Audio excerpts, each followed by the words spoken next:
Científico graduado de la Universidad de Harvard con doctorado en biología celular y del desarrollo, dice que la genética no apoya una evolución humana de millones de años, sino una mucho más reciente de miles de años, cerca de 6.000, proveniente de una pareja bíblica inversa, Adán y Eva.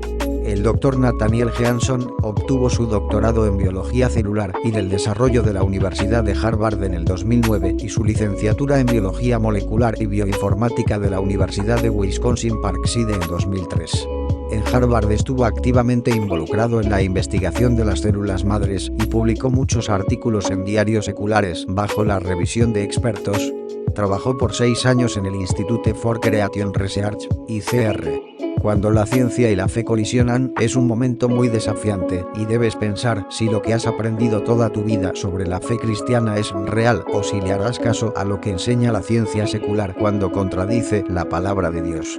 Por décadas, los críticos han descartado el creacionismo clasificándolo como dogmático y anticientífico, como si fuera un estorbo para la ciencia.